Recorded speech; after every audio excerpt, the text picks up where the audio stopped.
you know, were decent to each other. It wasn't like super great and close because during... Friends, it's me, Mirab, and I welcome you to Starspill USA, your #1 destination for the deepest dives, the sharpest theories, and the most exclusive takes on the Brown family drama. Do you remember it? That Las Vegas cul-de-sac. A picture that now feels almost mythical. A time capsule of chaos and joy blended into one. It was not merely a neighborhood. It was an entire ecosystem. 4 houses standing shoulder to shoulder, each a hive of life and energy. 18 brown children pouring out of them like a tidal wave of energy and laughter. It was noisy, it was messy, and it was absolutely unforgettable. The cul-de-sac became a symphony of childhood. Tricycles abandoned carelessly on the grass, their wheels still spinning from hurried departures. Basketballs bounced across driveways as though the 4 houses shared one collective court. And always, the sound of screen doors slamming shut, one after another. Like the percussion of a never-ending summer song. These children were not merely siblings bound by half-blood or by circumstance. They were a tribe, a pack, a self-sufficient army of brothers and sisters who raised, nurtured, and protected one another in a way that few families can truly comprehend. There was Logan, the eldest, carrying the mantle of responsibility long before adulthood demanded it of him. There was Aspen, gentle yet firm, the organizer who kept order where chaos reigned. Janelle's boys, an unstoppable whirlwind of energy, forever testing limits. Christine's daughters, a chorus of laughter, light, and sass. Each child, with their quirks and temperaments, became part of a tapestry that, at least for a while, felt unbreakable. But time has a cruel way of testing bonds, and what once looked indestructible is now in pieces. That tribe has been fractured not by natural distance or the slow drift of adulthood, but by deliberate choices, hidden resentments, and what many are now calling a campaign of alienation. And in an unprecedented twist that has shocked both viewers and critics of Sister Wives. The oldest of those children have turned not to family meetings, nor to quiet compromise, but to the courts. Yes, the Brown children, once united under the idea of love, should be multiplied. Not divided, are now embroiled in a lawsuit against their own father, Kody Brown, and his last standing wife, Robin. This is not a grab for fame or fortune. No, this is a desperate, almost unheard of legal attempt to protect the youngest siblings, Solomon and Ariella, from being cut off entirely. The cry is simple yet devastating. Do not erase us. And so begins what insiders are calling the sibling alienation petition, a battle not for property or money, but for identity, heritage, and memory. It is, quite simply, a fight for the very soul of the Brown family. To understand the weight of this legal gamble, we must travel backwards, not merely to Flagstaff or to the pandemic years, but to the dream Kody Brown once sold the world. His mission statement, if you will. One big, happy, plural family. A claim that always teetered between reality and delusion. But one that was powerful enough to capture the hearts of millions of TLC viewers. The anatomy of a fracture. From cul-de-sac to coyote, past the move to Flagstaff, was supposed to be the great homecoming. Kody sold it to his wives, his children, and the audience as a return to paradise. Coyote Pass would be there, Eden, acres of land where each wife could have her own home, where children and grandchildren would dash freely from house to house, and where the spirit of the Las Vegas cul-de-sac would be reborn, only magnified. But the promise was smoke and mirrors. What followed was not unity, but division. The 4 Las Vegas houses, once only steps apart, were traded for a city-wide scatter. Instead of knocking on a sibling's door, children now needed cars and schedules to maintain bonds. The vision of one compound at Coyote Pass became a mirage, a distant dream mired in financial disputes, zoning delays, and above all, Kody's indecision. The physical separation, however, was only the surface crack. Beneath it, a more insidious fracture spread. Emotional isolation. The center of this isolation, insiders allege, was not Flagstaff itself. but the fortress-like home of Cody and Robin. Then came the pandemic, a storm that did not create fractures but instead revealed them in all their ugly detail. Cody's infamous rules descended upon the family like commandments. But with one troubling caveat: they did not apply equally. Christine and Janelle's children were chastised for seeing partners, for holding jobs, for daring to socialize. Meanwhile, within Robin's house, life carried on in its tightly controlled bubble, where loyalty and obedience to Cody's rules became the measure of worth. We witnessed the fallout. Gabe breaking down in tears as he described his father forgetting his birthday. Garrison, an Air Force veteran, treated like a wayward teenager for questioning authority. Loyalty, Cody preached, was now the highest virtue, but loyalty meant unquestioning submission, especially to him and to Robin, and those who resisted. They were cast out. Not physically, perhaps, but emotionally, relationally. Even his own children. The slow erasure of sibling bonds, what the cameras captured, was dramatic. What they did not capture, insiders allege, was far more chilling. According to whispers from those close to production, the alienation of Solomon and Ariella from their older siblings was not incidental. It was systematic. It began with excuses. They're napping. They've got the sniffles. We don't want to risk them getting sick. Then the excuses stopped, replaced by silence. Calls unanswered. Texts ignored. Invitations declined under vague pretenses. Think of the numbers: 16 older siblings. 16 young men and women who had held Saul and Ari as babies, who had played with them, cuddled them, and woven them into the fabric of the cul-de-sac days. One by one, that access was severed. The older siblings tried.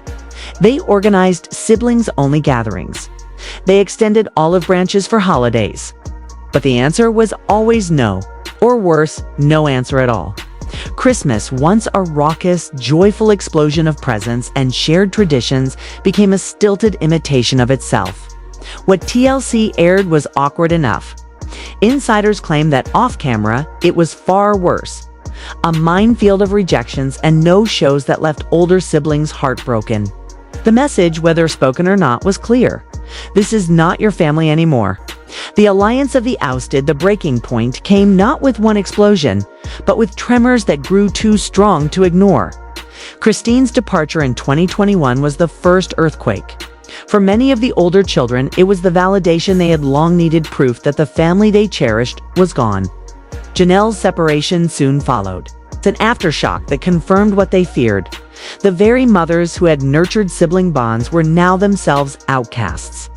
In this void, something remarkable began to form. Not a formal organization at first, but an alliance, a war council of siblings determined to protect what remained. Whispered phone calls late at night, encrypted chats, tearful conversations at holidays where their father's absence loomed heavy.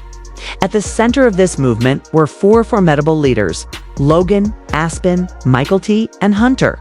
Logan, the reluctant leader, stepping back into the fray only out of profound duty. Aspen, the peacemaker, carrying records of every rejected attempt at unity.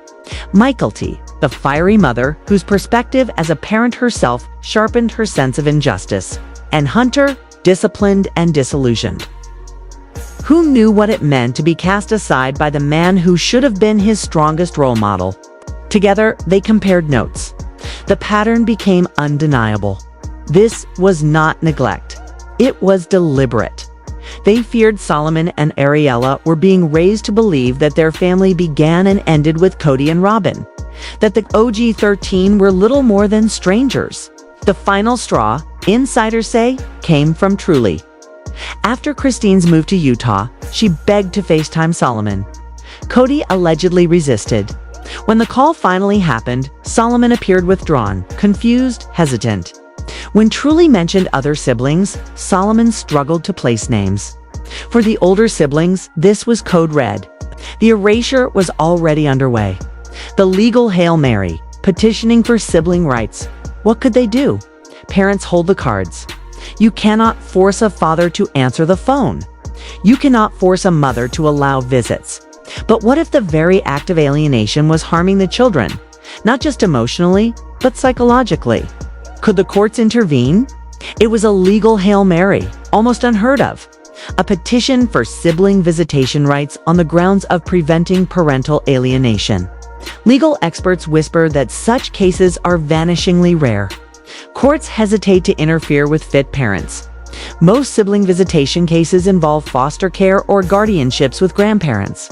But here, adult siblings suing biological parents for access. Almost unprecedented. The case would hinge on 3 pillars.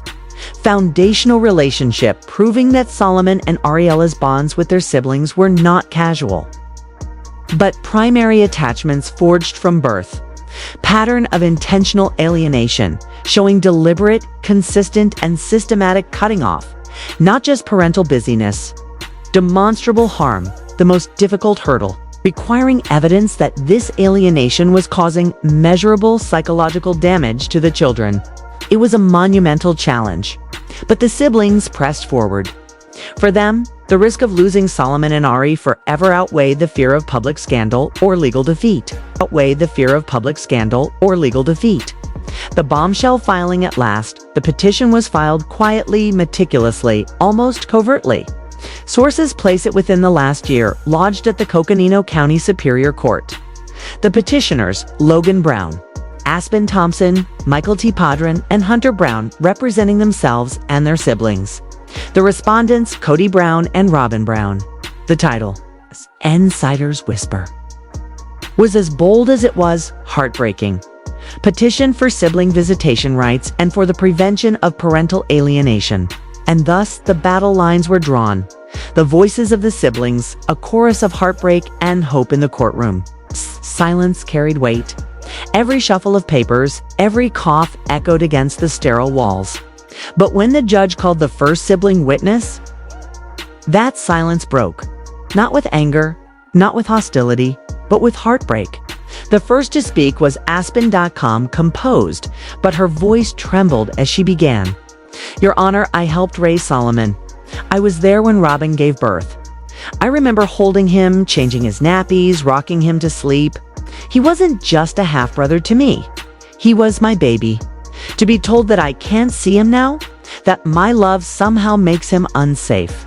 It's like being told that the years I spent nurturing him never mattered. She spoke of birthdays missed, of the countless unanswered texts, of Christmas mornings where she wrapped gifts for Solomon and Ari, knowing full well they might never open them, yet unable to stop herself because love doesn't vanish on command. Then came Hunter, a man trained in discipline, in restraint. But in that moment, his eyes were wet with fury and grief. I wore a uniform for this country, he said, voice steady but low.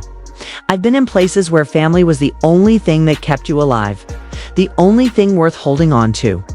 And now my own father tells me I can't even see my little brother and sister, that I'm a bad influence. Your Honor, I don't drink, I don't smoke, I don't cause trouble. My crime is that I asked questions. And for that, my siblings are punished. Michael T. followed, fiery as ever, her words tumbling out like an avalanche. Solomon and Ariella adore their cousins. They deserve to know them. They deserve to have memories of chaotic Christmas mornings, of sleepovers with popcorn and Disney films, of being teased by older siblings who love them more than life. To cut them off from all of that, that's not protection. That's imprisonment. She described Ariella's giggle when she played peekaboo as a toddler, Solomon's love of toy cars, and how he used to line them up in color order. These are the moments that make a childhood, she told the court, and they are being stolen. The judge listened. The court stenographer typed furiously, capturing every word. But it was Gabriel's testimony that cracked the room wide open. He walked up slowly, a young man visibly carrying more weight than his years should allow. His voice broke almost immediately. My dad didn't call me on my birthday. He forgot. And when I tried to talk to him about it, he got angry. He told me it was my fault because I didn't respect him. Your Honor, I can take it. I'm grown. But Solomon and Ari, they shouldn't have to. They're little kids. They deserve hugs, bedtime stories, tickle fights. They deserve love, not lessons about loyalty. He paused, choking back tears. Please don't let them grow up thinking family is a transaction. The courtroom was hushed. Even the opposing counsel shifted uncomfortably. One by one, more siblings spoke. Isabel, her voice soft but firm, told of how she wanted Ari to have her old books, her stories, her memories. Logan, the eldest, gave the judge a map of the family history, how the cul-de-sac had raised them all. How the sibling bond was the glue that Kody always claimed made plural marriage work. If you sever that bond, he warned, you're not just isolating children. You're destroying the legacy of an entire family. The cumulative effect was devastating. This wasn't bitterness. It wasn't vengeance. It was love. Love pleading for a chance to exist. Cody and Robin's counterattack. But if the siblings' testimonies were a chorus of heartbreak, Cody and Robin's response was a drumbeat of denial. Kody bristled as he took the stand, his voice rising, his words jagged. These kids are trying to destroy me, he ranted. They've been poisoned against me by their mothers. They don't respect my authority. They never have. And now they want to drag my little ones into their drama. Absolutely not. I'm the father. I make the rules. Robin's turn was softer, but no less insidious. Through tears, she painted herself as the eternal victim. I've been bullied from the day I joined this family, she sobbed. I've been called names. I've been accused of things I never did. And now, after everything, they're using my babies against me. I won't let Ari and Saul be hurt like I was. I'm protecting them. That's all I've ever done, protect them. It was a performance, some whispered, one honed over years of deflection. Yet in that courtroom, it clashed directly with the cold, hard evidence of the communication log and the clinical clarity of Dr. Tarama's testimony. The judge's dilemma. By the time the hearing adjourned for the day, the judge sat in visible contemplation. On one side, parental rights, a cornerstone of American law. On the other, the undeniable pattern of deliberate isolation, a mountain of evidence. And the heart-wrenching testimonies of siblings who wanted nothing more than to love their brother and sister. It was unprecedented. It was uncharted territory. It was quite literally a case that could redefine the meaning of family. And everyone in that courtroom knew this was only the beginning. This was only the beginning.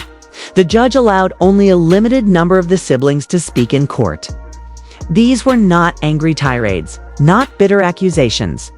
They were heartfelt, powerful pleas, words spoken from the depths of pain, yet laced with hope. The first to rise was Kody Brown. For many, his strained relationship with his father had become painfully clear during the show, particularly in that emotional phone call that left viewers shaken. In court, he was visibly emotional, his voice cracking as he began. Your Honor, for a long time I thought this was just about me. I thought I had done something wrong to make my dad stop talking to me, to make him forget my birthday. It took me years to understand it wasn't just me. It was all of us. But this isn't about my hurt. This is about Solomon and Ari. He spoke of holding Solomon when he was born, of teaching him to throw a football, of hearing the boy call him Gabby. Then came the heartbreak. I don't know if he even remembers me now. We're not asking to take them away from their parents.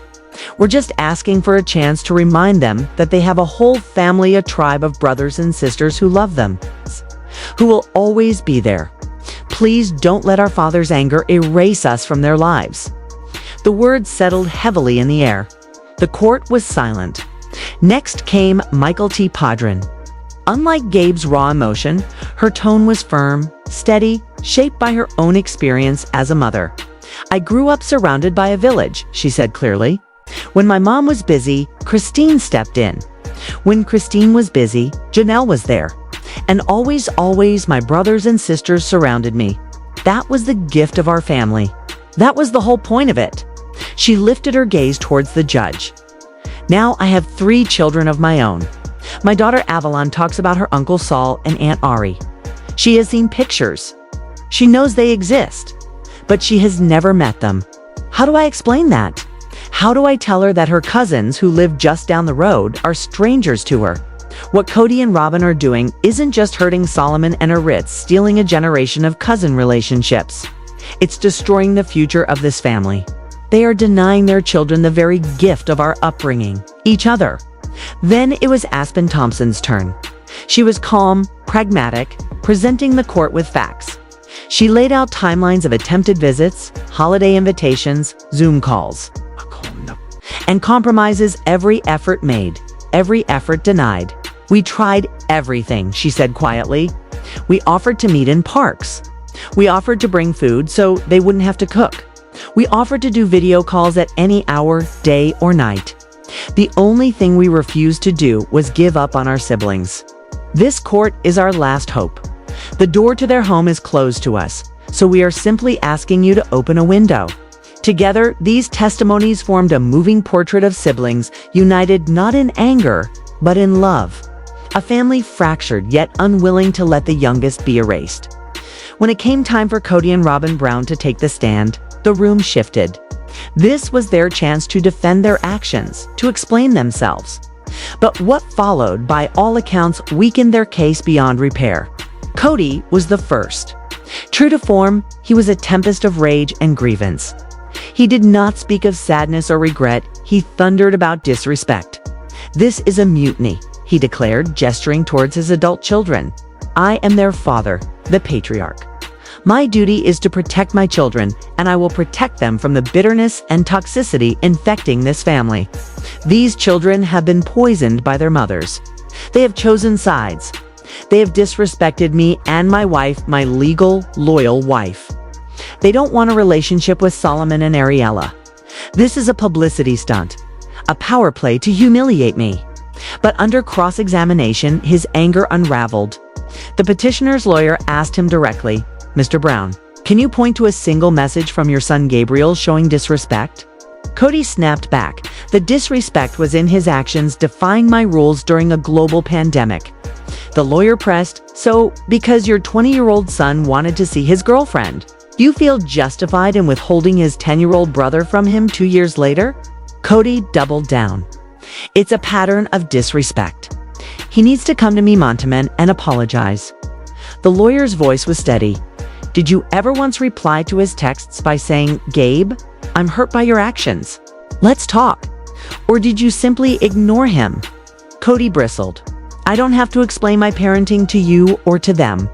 In that moment, his own words painted him not as a protective father, but as an authoritarian, wielding his youngest children as weapons in a war against his adult kids. Then came Robin Brown, where Cody raged. She wept. Tears fell almost as soon as she began. "I don't understand," she sobbed. "All I've ever wanted is for us to be one family. But there's been so much anger towards me and my children from the start. The others were never welcoming. And now they're trying to take my babies from me. I'm just a mother protecting her children. Solomon is so sensitive. Ari is still just a baby. They don't understand this adult drama terrifies them. I have to shield their tender hearts. This lawsuit feels so cruel. Why are they doing this to us?" But under questioning, her words began to falter. The lawyer asked Mrs. Brown, "Exhibit A shows over 200 attempts by your husband's other children to reach out to yours. Can you explain why nearly all went unanswered?" Robin stammered.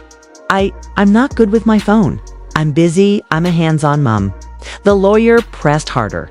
"You were too busy to reply to a single text asking to read a story to your daughter for 2 years.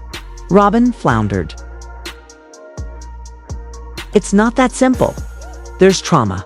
There's context you don't understand." The lawyer's response cut through the courtroom. "Is it not in fact creating more trauma to raise Solomon and Ariella in isolation from 16 of their siblings?" Robin clutched her tissue. "I am protecting them.